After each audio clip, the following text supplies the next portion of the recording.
Today on CityCast Madison. It's the Friday News Roundup. Here's what we're kicking around this week. A judge says a local healthcare co-op can deny coverage of autism treatments. Madison may soon be home to a pro-women's soccer team, but what's their pitch? And my baloney has a first name, N-O. Joining me this week are CityCast Madison's Bianca Martin and Molly Stentz. It's Friday, May 19th. I'm Dylan Brogan, and here's what Madison's talking about.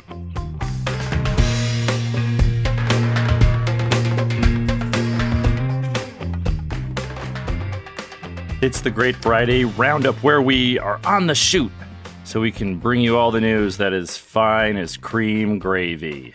Our posse this week includes Ace High host Bianca Martin. Howdy, Bianca. Howdy. And the sheriff of this here podcast, it's Molly Stentz. Hello, Molly. Yeehaw. Ooh, a fun week in the news. And we start off with something not so fun, right, Molly? What a segue. Yeah, so there was this story in the State Journal that caught my eye this week by David Wahlberg. I want to talk about healthcare. So Group Health Cooperative, who I was a member of for many years, local healthcare provider and a co-op owned by its members, chartered to serve its members. This is an important point. So they were sued by a local family for denying treatment to a kid with autism. And this week they just won. So there was this class action lawsuit filed in federal court by parents of a teenager, a local teenager. Their daughter was 13 at the time. They filed a lawsuit because she had been diagnosed as being on the spectrum, but she was denied treatment for speech and occupational therapy. And the parents were like, why?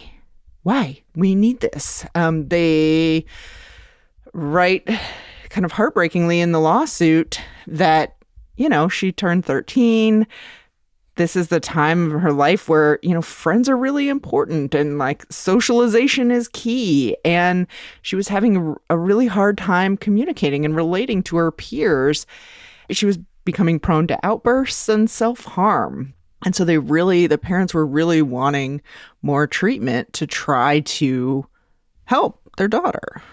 I think the mom worked for the school district and, they had GHC, they paid their premiums, and GHC was like, nah, state law requires us to pay for treatment till the kid's 10. After that, they say that speech therapy is not evidence-based for children with autism that are over age 10.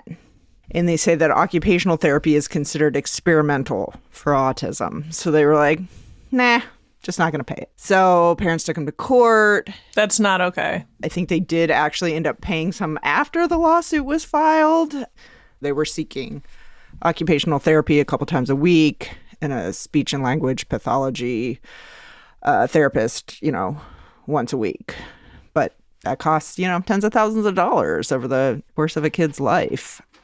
So yeah, this was just kind of a heartbreaking case and a little bit surprising because I feel like we've all heard these stories about like HMOs behaving badly and people kind of fighting medical establishment, and maybe it's unwarranted, but I guess I kind of have this feeling that maybe co-ops would be different or at least more inclined to be more member focused. But at the end of the day, they are in the healthcare business. So GHC won this federal lawsuit, meaning they don't have to cover this therapy that the parents wanted. Right. Judge Crocker, federal judge. Basically, I read through his opinion and it was just like, you guys are arguing a bunch of stuff and doesn't apply. The case got pretty technical about discovery and all kinds of things. The lawyers were basically like, let us talk to the executives at GHC and we want to hear why. Like, we want the reason. And the judge is like, basically like, they have to tell you the reason, but they don't have to give you an explanation of the reason. They just have to tell you why they denied it, but they don't have to like prove to you that it's a good reason. So yeah, kind of a technicality there. But yeah, I don't know, just kind of sad. It's sad on multiple levels. Like you're sad because there's so much discrimination against people with disabilities in the healthcare system. And autism specifically is one of these conditions that can be hard to prove or point out or sort of illustrate or demonstrate the need. So it's discriminated against so much, and it's so misunderstood. So I don't know the details of this case, but it's sad to hear that, when we're thinking about the mental health crisis that's facing teenagers, the fact that there's a drop off at age 10, and you're completely right about that time about needing to connect with friends. And I think there's such a narrow view of healthcare. Isn't the issue here that the speech therapy, occupational therapy, that they're not evidence-based? Isn't that why GHC won this lawsuit? So it seems like that's the problem. Well, and, the interesting thing I feel like about autism is that the science is evolving. We've learned so much. So, I've got a niece and a nephew that are autistic. And I think back to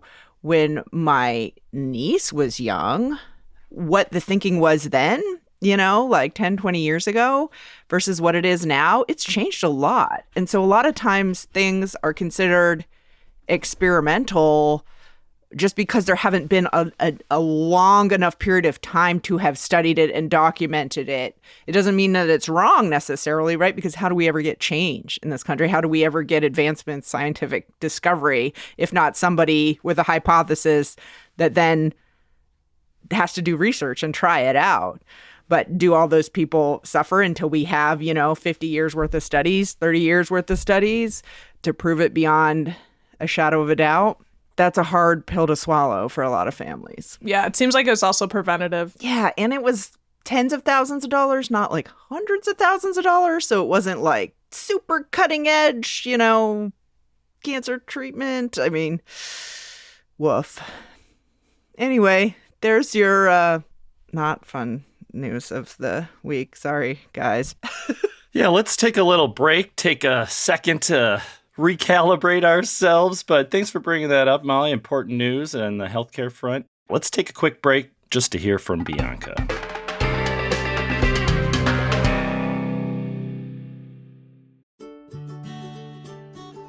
Have you been to the Muskie Lounge and Sporting Club yet?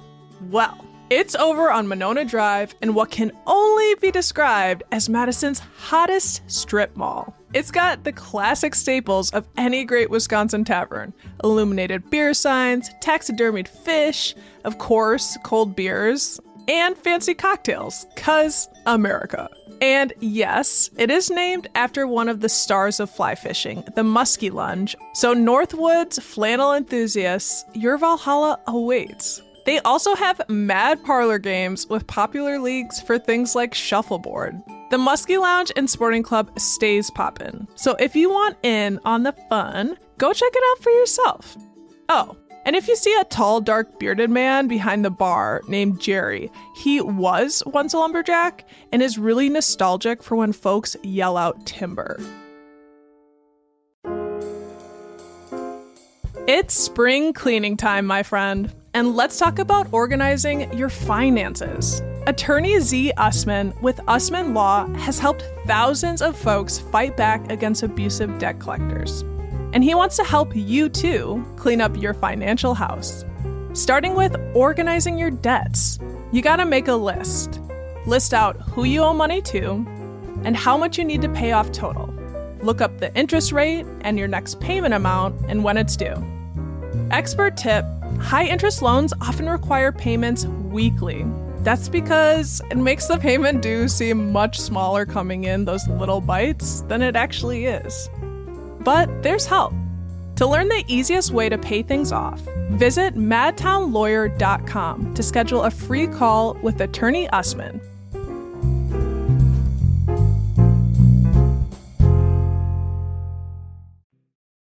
So in other big news this week, it's so exciting. Everyone is thrilled. Mayor Rhodes Conway helped proudly announce that Madison in 2025 will soon be home to a professional women's soccer team based out of the historic Bree Stevens Field in the Tenny Lapham neighborhood. You guys heard about this, right? People love soccer. For some reason, the clock goes up and ties are good. But anyway, we have a very successful Division III professional men's soccer league, the Flamingos, and they certainly have done a good job of creating a fan base and people are really into it. So I get it. But, man, I guess I got to be this guy, but... You are that guy. This isn't a done deal yet. And why isn't it a done deal? Because this new soccer league, women's professional soccer league, they want to be in Madison. But, Madison, they got to pony up a little bit first. So soccer is action-packed. Okay. It's, none of this like football stopping the clock every 10 seconds where a game draws out for hours and hours and hours. It's not your tennis or golf. Like, soccer is exciting, right? Like, people are doing things. They're running around. Yeah, 1-0. Yeah. So exciting. I love it.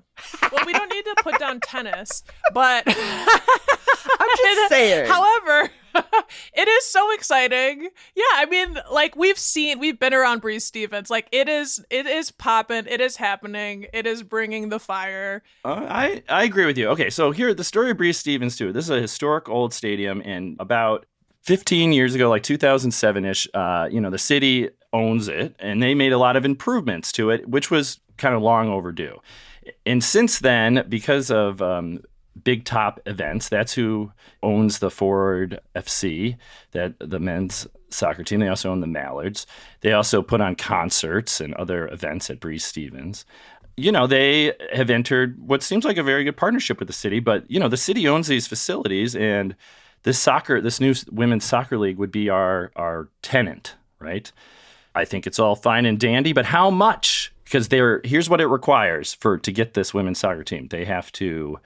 Here's what Vern Stedman, he's well known around town, owner of the Mallards and Forward soccer team, and would presumably own this new women's soccer team. The facility is not up to standards where we could host a Tier 1 women's professional soccer team here.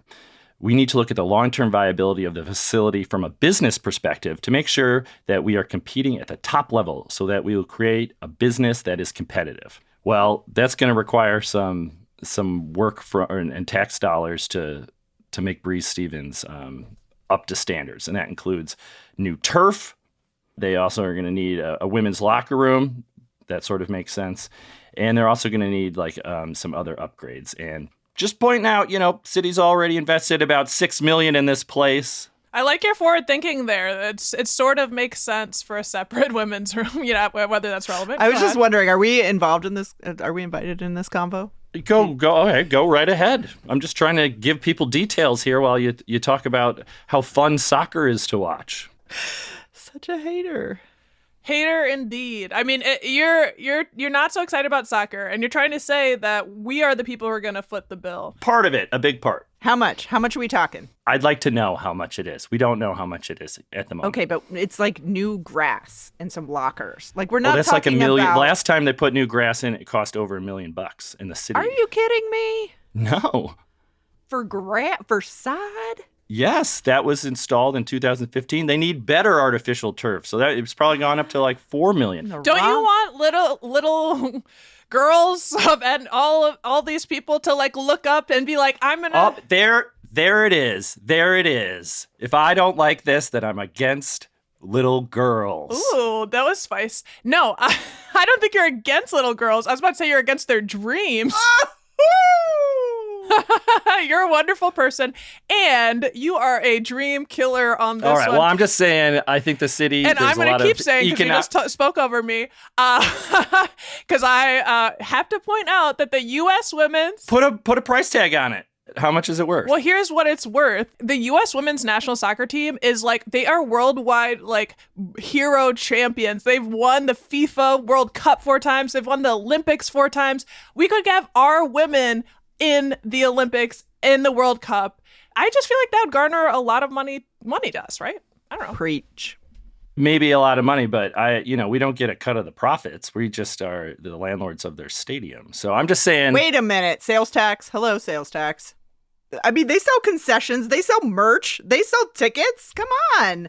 That's revenue for the city. Okay, well, so $30 million, that'd be the city should invest $30 million in it. I don't know. I'm just saying What's your limit? No, I hear you. I mean, Lord knows the Brewers Stadium was a whole kerfuffle.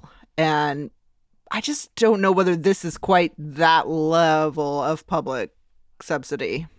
I don't think it is either, and it really isn't, so don't let me overstate it. But just saying, nice to know the price tag, what we're getting into. This is also a brand new league. It's competing with the premier National Women's League Soccer. It hasn't even started yet. Madison would miss out on the inaugural year, so this is a brand new venture. What if it's cheap? I mean, because this is a pro-level team, so we're talking like something, that could be on the level with the Brewers and the Packers. Okay, we'll take the Brewers. It's kind of like the Major League Baseball had a rival. Who was better than them? Well, this league doesn't exist yet. It's kind of like the XFL. But you know what? This is how things evolve. Premier leagues, come and go. And soccer is an emerging sport. So this new league might eclipse the... Soccer's an emerging sport? In the United States, you're what? What rock did you come from under? Football. Have you ever been to Warner Park on a weekend? That's minor league baseball. Have you ever seen the soccer games played there? We're an international city. People love soccer. All right, well, I want to know how much it costs, and I'm sticking to it. So thank you for allowing me to speak frankly. And speaking of frankly... Barely allowed it. Yeah, we've got some changes, y'all. Speaking of Franks, you know the old saying, you can't teach an old dog new tricks? Well, apparently, the company Oscar Mayer isn't so sold on that idea, as they are making a big change for a very old dog. They are renaming their 87-year-old hot dog and bun vehicle, the Wienermobile, to the Frankmobile. Ooh, hiss. Okay. Because they want to promote their brand's 100% beef Franks. They just don't want to say wiener. Is that what it is? That's what I'm wondering. It's like Wienermobile. It's like, okay, but also is Frank so much better? I was wondering, is it like a gender thing? Right? I had that thought too. Frank. I mean, hey, I really don't know. I wish I was an Oscar Mayer Frankmobile. I wish I was an Oscar Mayer Frankmobile. If they wanted attention, they got it, but they should... Come on. Let's be frank. This was unnecessary. I mean, it's bizarre. And I feel like I've seen them a bunch recently, the Wienermobiles. Me too. And I feel like that's weird, right? Because every time I see them on the highway, I'm just like, rub it in a little bit since you left us with your dog-ass factory, like your big 7-floor hot dog factory that's sitting there rusting, and you picked up and left town, and you're just going to drive your little Wienermobile and just rub it in our face. Okay, thanks, Oscar Mayer. They aren't over us. I don't know. I just look at that thing all the time and I just think, what is going to happen to this thing? I mean, I know the city's trying and I know they're working on it. People are working on it. But still, there's no denying that you drive down Packers Ave and you look at that big thing and you're just like, what is this? Industrial wasteland. Yeah, it's scar tissue. And we have to have it rubbed in. Maybe it's good that they're trying to promote 100% beef. I don't know about y'all, but I do know, Molly, you don't eat meat at all. But I ain't be eating no hot dogs in a long time unless I know they're pretty good or it's a very unique situation. And I think processed meats are it's no secret that they're pretty bad for you. I am 100% in agreement with you. The American Institute for Cancer Research has recommended that people eat little as possible processed meats because it has been identified as a carcinogen. 100. We're talking about a name change, right? But I am curious, if they're trying to rebrand to be like, hey, we're healthier now. Who wants that on their resume? I drove the Frankmobile.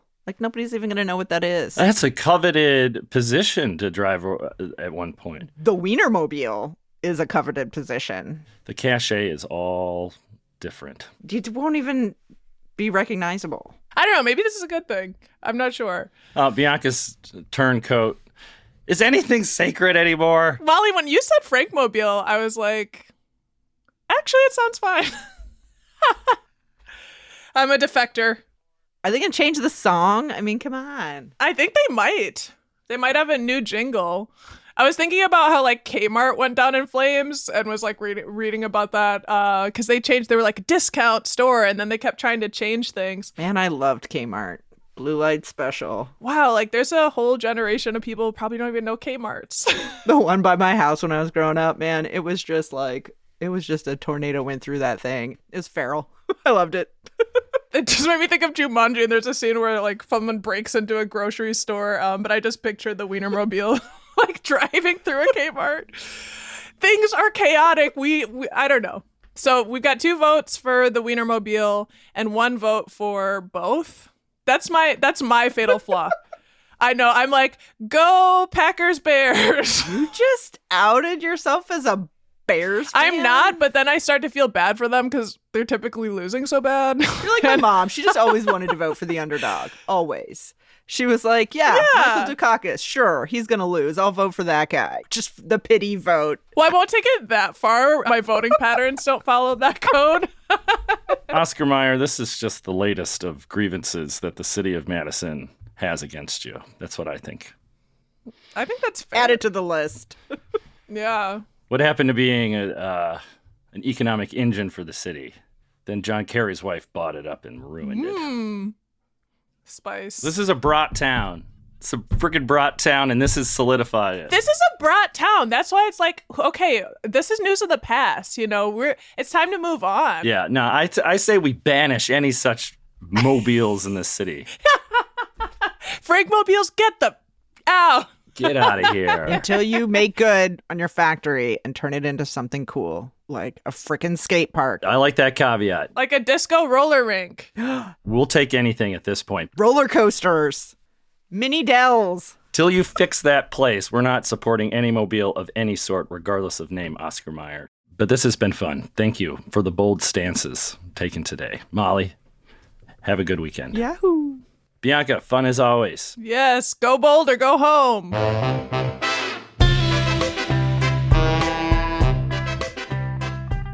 That's all for today here on CityCast Madison. Bianca Martin is your host. We're produced by Molly Stentz and me, Dylan Brogan. Music is by Carl Christensen. You can also get more news delivered right to your inbox from our friends at Madison Minutes. If you enjoyed the show, why not tell a soccer hooligan about us? This podcast is a keeper. We'll be back Monday morning with more news from around the city. Talk soon.